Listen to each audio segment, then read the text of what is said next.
Hey guys, I'm Davin. Today I'm back with more Total War Warhammer 2 online action. We're back with Khalida going to be taking on the High Elves, so let's get straight to the army compositions. Of course, Khalida here is the centerpiece of this build with her nice area of effect missile buff here. Not to mention my will be done, but the Blessing of Asaph is really what makes this build possible. So we use that to buff up this kind of Death Star of missile units here. We've got 2 Shopti Great Bows, 2 Bone Giants, front line of Skeleton Spearmen. We've got the Scorpion Legion front and center. We've also got a Lich Priest Lord of Nehekara, and in the back, 1 Tomb Guard with halberds. We've also got several units of Carrion, 3 to be exact, all scattered around in various places.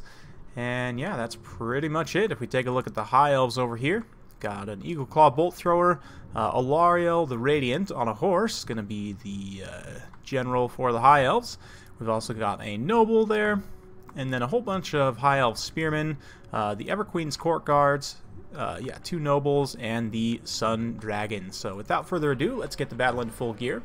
The Sun Dragon's not a terrible pick against the Tomb Kings. If you can buff him up or heal him, have him potentially target some Tomb King's characters, he can do pretty decently at that. Although Khalida is a pretty scary duelist. She's a pretty powerful melee character, especially if you're using the Lord of Nehekara to buff her up. In particular, if we go ahead and have a look here at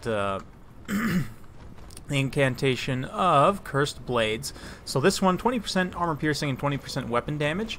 If you overcast it, it also gives a plus 16 bonus versus large. So I quite like to use that on Khalida herself to give her extra weapon and AP and that bonus versus large as well, so she trades better against large targets, characters on horses, characters on other large mounts, monsters, things like that, obviously. She'll do quite well against. But yeah, you can see the Carrion here are going to get attacked by the Sun Dragon. Not the biggest deal in the world. It's just kind of distracting them for now. The Bolt Thrower is firing at the Bone Giant, so we're going to come forward a little bit here and see if we can't take out a few of the artillery pieces. It's probably not the best use of my ammunition, to be honest, but I figured if we could maybe at least silence 1 or 2 of the artillery pieces, we could potentially get some good value there. Flying these Carrion forward just to waste some of the ammo off these Everqueen's Court Guards and kind of distract this dragon as well. I was thinking if I could pull the dragon across this field of fire here, these 2 Shopti Great Bows could get some good damage done on him. So yeah, he even still took a little bit of damage from those Carrion because the Sun Dragons only have 50 armor. They're relatively lightly armored. You really don't need much AP to get through there. But yeah, we're just going to have a little bit of an artillery duel at this point as my opponent's hanging back, trying to use his bolt thrower there. But yeah, the crew's definitely taking a beating. Yeah, again, Carrion just in the back here, kind of distracting, pulling my opponent's attention in different directions. But yeah, this is still, again, not the most efficient use of my ammunition. Granted, there's not that many great targets for me to shoot at with the Bone Giants. It would be, the best targets would be something like cavalry. Shooting at this Sun Dragon's probably not a bad idea either. But yeah, it's going to be pretty rough. We're kind of wasting ammo, honestly, shooting at this bolt thrower. Still haven't been able to take down any of the artillery pieces, so that's a bit unfortunate. Granted, it's not actually doing that much damage to me at the end of the day, so maybe it's really not worthwhile focusing on there, but we do get a solid hit on Alariel there. She's obviously going to be another very important target to take down. The Carrion do come down and just briefly interrupt the Eagle Claw Bolt Thrower, take out a few more of the crew members. This also forces the Sun Dragon to come down. Looks like some shots there, not quite making contact from the Bone Giants. But those are Shopti Great Bows. The overshots will even land on some of these High Elf units here. So yeah. We'll fast forward a little bit more through this skirmish phase. I'm going to move my army forward, and my opponent will also, after that kind of extended artillery duel. Honestly, wasn't super effective for my opponent. He did some okay damage to the Bone Giants, but just watch what happens to these Everqueen's Court Guards now as we focus fire on them. Very elite skirmisher. Obviously, the armor piercing of the missiles doesn't really matter that much here, but this is the most expensive unit my opponent has besides like his leadership units. So we just go for full alpha strike, and with the Bone Giants and these Shopti Great Bows, we're able to just do a ton of damage. I guess I don't know if you'd call it an alpha strike if it's missile attacks, but Star of Avalorn going down, trying to replenish those Everqueen's Court Guards. But they just have taken so much damage at this point. The carrion also just distracting that dragon, keeping it from really being effective in the main part of the battle. Spearmen having a wet noodle contest in the front line, and you can see the noble's going to try and push through and get on some of these constructs in the back. Since Alariel's kind of sitting in the open here, we just decide to focus fire everything on her, so she's going to suddenly have a really bad day as she gets blasted by the Bone Giants and the Shabti Greatbows there. The Noble comes back and tries to go after the constructs here, but Khalida's going to get in there, and just in terms of combat stats here, Khalida with the Tomb Strike up has 91 melee attacks, so she's going to be able to make good contact against the Noble there, and of course once we drop that Incantation of Cursed Blades as well, that will definitely make a difference there. You can see now the Cursed Blades being dropped, and here I wanted to highlight the bonus versus large, plus 16 that spell gives you if you overcast it. So yeah, you can see that Noble just gets terrified away. He just got wrecked by Khalida. So that's always nice to see. The Carrion came down to finish off the Eagle Claw Bolt Thrower, which had used most of its ammo, but still, this unit of Ushabti Greatbows is getting pelted by what's left of the Everqueen Scorecards, who, despite losing so many models, are still able to put out a decent amount of damage. Not able to save that Noble, though, unfortunately, and the other Noble is about to meet a similar fate. You can see the Dragon throwing down a Dragon Breath there on the front line, burning out some Skeleton Spearmen. Probably should have saved that, or tried to use it maybe on the Scorpion Legion rather than the regular Spearmen, but at this point, it's not looking great for my opponent. We've been able to shatter Alariel just due to the ranged fire, and with her gone, obviously, that's a major blow to not only the leadership, but there's no more healing, and the balance of power will be severely affected as well. So now we're going to focus fire on the Sun Dragon, next high-value target my opponent has. So, oh man, the Bone Giants with the buffs from Khalida just do so much damage. It's honestly one of my favorite ways to play the Tomb Kings right now, and I'm glad that Khalida is finally like kind of a viable Lord option. I actually think that she's decently competitive in certain matchups if you take a very heavy missile focus build like this.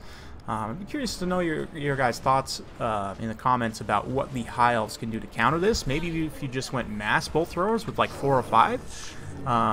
You know, you could maybe outskirmish them that way. Maybe if you just brought a whole bunch of other missiles, you know, maybe a very aggressive cav build. But I have found this Daka Khalida build to be pretty effective against both the High Elves and Bretonnia, a few other factions as well. It works okay against vampires, although they can get in your backline pretty effectively because obviously they don't have any range units, so they're not going to sit back and try and shoot.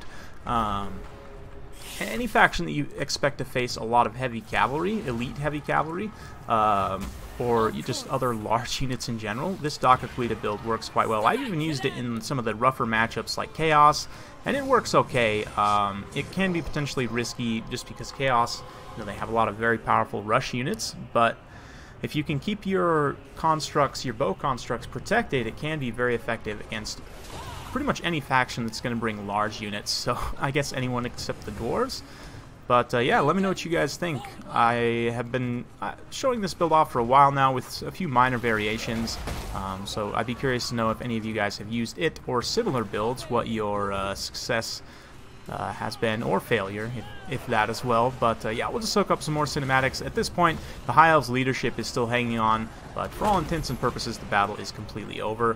We're going to get the Ushabti Greatbows summoned up in the back line here, or not the Greatbows, regular Ushabti, and they're going to proc a rear charge penalty and hopefully start to terrify away some of the units here with the terror from the Bone Giant. Looks like those Spearmen do get terrified, and that terror route does turn a little bit contagious. You can see the High Elf Spearmen all across the line deciding to rout. So, victory for the Tomb Kings. Hope you guys enjoyed watching that one. High Elves can be a pretty tough matchup for the Tomb Kings because of the Sisters of Avalorn with their flaming armor-piercing missiles. It's a similar problem you have against Starfire shafts with the Wood Elves. They can just nuke down your lords super fast, so you have to be very aware of that. The Sun Dragon, also not a terrible pick. It can do some pretty good work against Tomb King's characters. Alariel there may have been worth, honestly, bringing her on foot, just because then she wouldn't be such a big target for the Ushabti Greatbows and for the Bone Giant, but you know, it's a bit of give and take. I honestly maybe would think Teclis would be a bit better here, just because you actually do have a Flaming Sword that you can throw down, as well as he has Kindle Flame. So even if you don't bring Flaming Sword, you can at least proc that Kindle Flame to give your fire damage units some additional damage. But yeah, overall, very fun battle. You can see XP chevrons all across the board here for the bow units, except for this one Ushabti, but 2 for the bone giant each. Bone giants, rather. So very fun stuff. Yeah, for my opponent, yeah, obviously the Sun Dragon did quite well. The Spearmen, you know, they kind of did their job of holding. They didn't really die off mostly, but just getting the leadership gooned out. Khalida did a great job taking down those 2 nobles. Just without the leadership there and without the healing, High Elves really didn't have a stopping power to finish things off. The Bolt Thrower, you know, it ended up wasting a whole bunch of my ammunition, but it really didn't do much damage. I mean, you can see it wasn't even able to take down the Bone Giant. So I think if you're going to go with Bolt Throwers, you need to invest a little bit more heavily. Now, the Tomb Kings are pretty slow faction, so like I was saying, if you were to maybe just bring like 4 Bolt Throwers. So if we come in here, just because the Tomb Kings are a little bit slow, you can kind of spread these all across the map, and if your opponent comes to you, if they decide they need to rush you, then they'll rush at one point, or else they'll spread themselves out, and you can kind of hit them with some hit-and-run charges with heavy cavalry. But I'd probably take Teclis here. He also has the Potion of Troy, of course, for self-healing, so you don't necessarily have to use his magic to heal himself. He has a lot of really good spells, which makes it hard to decide, but Flaming Sword can be pretty decent in this matchup, although, having the Kindle Flame, I would argue, is the more important aspect. I usually cut Bound Fiery Convocation just because it has such a long spin-up time. It's very easy to dodge. I'll probably cut Flock of Doom in this particular matchup as well, just because I don't have a lot to worry about from Tomb King's infantry. As the High Elves, you can pretty effectively win that infantry engagement usually, so we'll cut that Flock of Doom. And yeah, something like this. Of course, Flaming Sword might be a good pick as well. Yeah, and then maybe a couple units of Dragon Princes just for some mobile heavy hitters, and a front line of Spearmen. Definitely agree with that. The Regiment of Renown, not a bad pick either. We'll grab the Everqueen's Court Guards as well. They're a pretty solid pick. And at this point, we may just grab a couple more Spearmen, honestly. Just something like this. Obviously, I don't have the 2 nobles here, but I think if you rely more on your missile pressure to try and take down the constructs, and then you have some anti-infantry tools as well with the Dragon Princes, you're able to kind of win that mobility phase. And again, if you spread these, like I'll just quickly, let's see, not Marbad's Tomb here. Let's just go on to, heck, any of these. I'll MP Crossroads, how about that? I'll just show you briefly what I mean in terms of the deployment. But yeah, something like this I think would be pretty decent. Let me know what you guys think in the comments down below, though. The Dragon Princes would be pretty risky against the heavy missile presence there, but what I would do is keep these guys well in reserve, so you keep them well back from the main fighting. And then I'm going to spread my artillery all across the map here. Because the Tomb Kings are relatively slow, they're not able to necessarily advance on all the pieces at the same time, so you can turn and fire with one once one gets compromised. Like once they get here, then you turn with the other ones to fire in that pocket, and so on.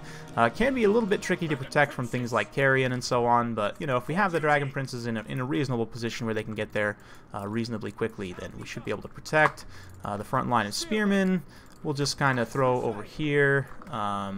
We'll probably spread them out pretty well also. Again, just kind of spreading the field I find is usually pretty decent against the Tomb Kings because they lack speed in general. So if you can spread them out, you have a lot more opportunities to shoot at them, especially with artillery and so on. So something like this, I think, with a similar deployment to this, might work out okay. Let me know what you guys think, though. What would be your Lord choice here? Do you think Alarielle is a solid choice? I know with her undercosted Earthblood, she's just super powerful in most matchups, but I do think that Teclis does have some merit here in this particular matchup. But let me know what you guys think in the comments down below. Hope you guys enjoyed watching. If you do like this sort of content, be sure to like, subscribe, hit that bell notification button so every time I upload a new video, you'll be notified. Thanks again for watching, and we'll see you next time.